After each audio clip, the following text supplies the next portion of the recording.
За би яг энэ өнөөдрийн хуралдааны тэмдэглэлд хоёр зүйлийг зориуд тэмдэглэж үлдээмээр байна. За мөн ерөнхий сайдаас хоёр асуулт байгаа. За нэгдүгürt энэ танхимаас ямар ч шийдвэр гарсан бай Монголын ард түмэн итгэл найдраа битгий алдаасаа гэж чин сэтгэлээс хүсэж байна. Учир нь гэвэл бид нар өнөөдрийн 126 гэхээсээ илүүтэй ардчилсан үндсэн хуультай улс гэдгээ бид нар ямагт санаж бас бид нар яг энэ үндсэн хуулиндаа хамаг итгэл найдраа өгч байгаа гэдгээ бас бүгдээрээ нэг эргэж нэг санаасай. Тэгэхээр бидний энэ итгэл найдраа битгий алдаасай гэж хүсэж байна.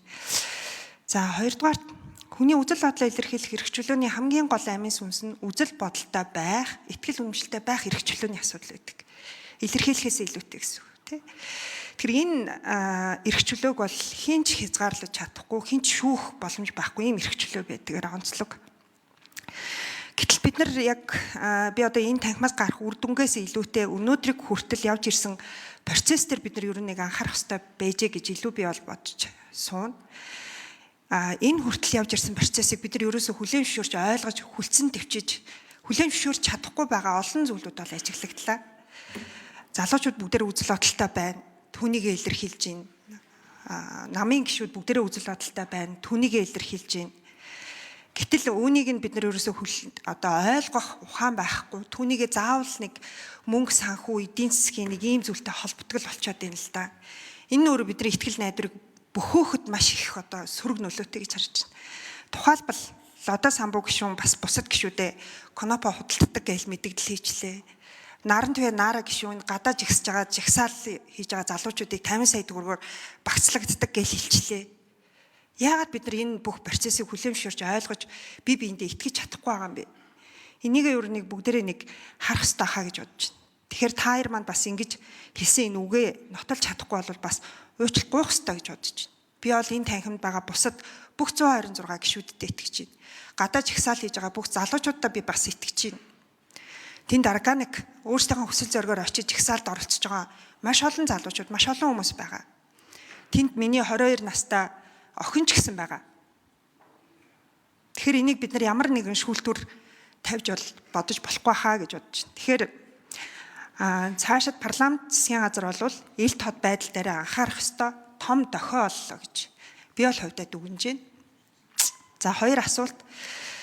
Монгол Ардын намын баг хурлын 303 гишүүн санал өгч нууц санал хураалтаар шийдвэр гаргасан. Тэгэхээр та өнөөдөр энэ танхимаас баг хурлын гишүүдэд хандаж үг хэлээч гэж хүсье. За хоёрдугаарт ёс зүйн хариуцлага, хууль зүйн хариуцлага, улс төрийн хариуцлага гэсэн энэ гурван хариуцлагын асуудал дээр та бас байр суурьа тодорхой илэрхийлээч гэсэн ийм хоёр асуулт байна. За ерөнхий сайд хариулт өгье.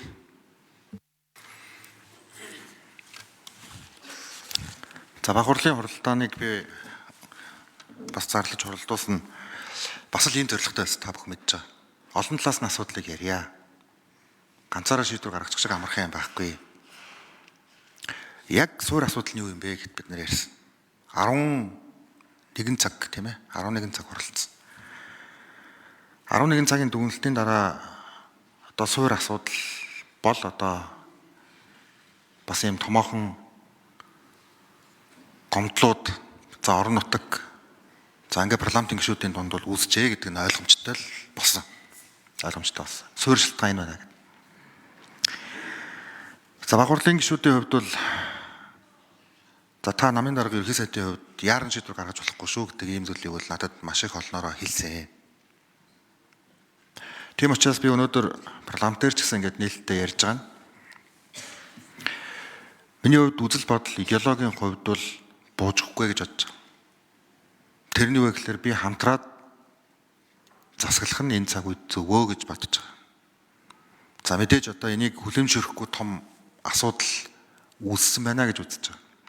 Оюун эрдэнэ байх үгүй нь бол тэр нэг тийм чухал асуудал биш гэж би бодож байгаа. Цаашдаа энэ улс орны өмнө тулгамдсан асуудлуудыг айхтар маргалдахгүйгээр шийдээд парламентын засаг бүрэн бүтэн байх нь бол нэг номерын эрх ашиг гэж бодож байгаа. Тийм учраас л итгэл үзүүлэх энэ асуудлыг хүндсэн. Яг л баг хурл бол та бол ажиллаа өгч болохгүй гэдэг ийм зүйл дээр маш хатуу. Над руу ч манай баг хурлын гишүүд орон нутгийн удирдлагууд маань бүгдээрээ бичиж байгаа.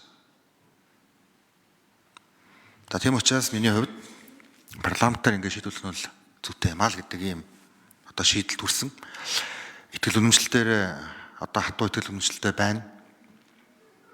Тэрний үеэр хамтраад асуудлуудаа шийдвэрлэсэй гэдэг энэ идеологи битгий бөхөөсэй гэж бодож байна.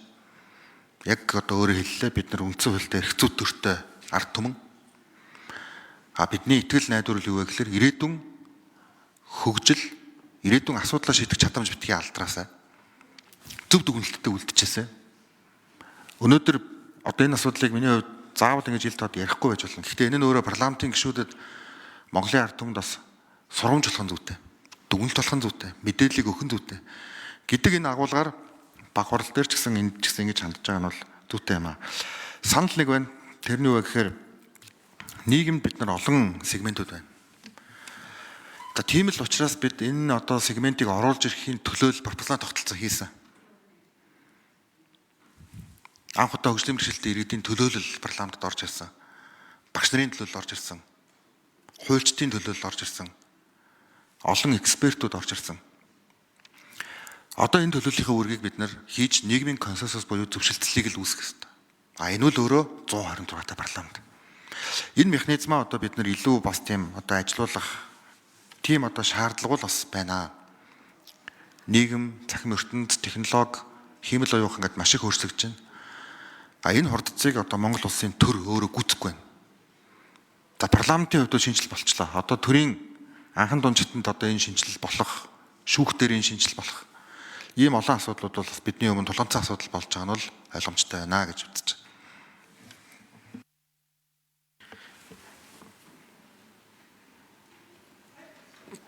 За, хоёр дахь асуулт.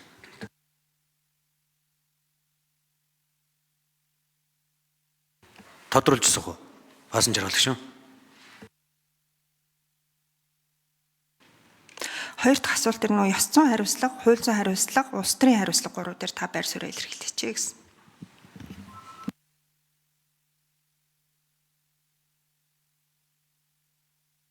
За, ерөнхий сайд хариулт өгье.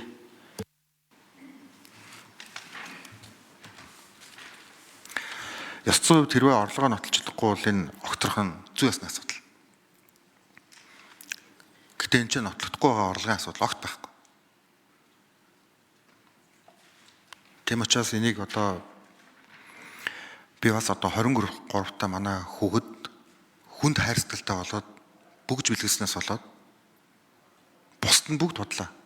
Энэ цагийн явцад ингээд удахгүй тодорхой болчихдол. Тэгэхээр энийг одоо бас ёс зүйн хувьд мэдээж бухимдуулсандаа би одоо уучлалт гуйж байгаа. Хүүхдтэй бас цаг гаргаагүй нь аав хүний бас буруу байж магадгүй. Гэхдээ энэ бол одоо аль ч нийгэмд амьдарч байгаа 23 настай залуу хүнд хайрцагтай болоод бүгж авчих нь бол энэ ёс зүйн асуудал биш гэж бодож байгаа. Энэ бол хайрцаглалын асуудал. Улс төрийн хувьд өнөөдөр За, гүйцээж хариулъя. улс төрийн хувьд Монгол Улсын засгийн газар парламент дээр асуудлаа ярьдаг. Тэгээ шаардлагатай бол одоо хариуцлага тооцолдог байх нь бол зүйтэй гэж одоо үзэж байгаа. Тэгэхгүй л энэ цаашдын бас доктортой байдал их нөлөөлнө. Би энэ одоо агуулгыг ярьж байгаа. За, улс төрийн хувьд мөн би одоо баг хурал дээр энэ асуудлыг ярьдаг.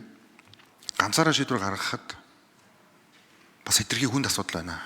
Тийм учраас одоо хамтын шийдэл гаргах нь зүйтэй. За, тэр дундаа одоо парламентын асуудлыг одоо өөрөө шийдэх нь зүйтэй юм аа л гэж бодож байгаа. Ерөнхий сайдын хувьд юу вэ гэхээр би итгэл үнэмшилтэй одоо ч хатуу хэвээр байгаа. Тэрний юу вэ гэхээр энэ шийдвэрээс болоод нийгмийн эдийн засгийн байдал хөгжлийн бодлого төлөвлөлт ухарчул яана гэж би айж байгаа. Тийм учраас өнөөдөр би энд та бүхний асуултанд хариулаад ингэ сууж байгаа. Тэрнээс өргөдлөөгч шиг амархан зүйл байхгүй. За, Үлзий хүүгийн шижрэг шиг асуулт.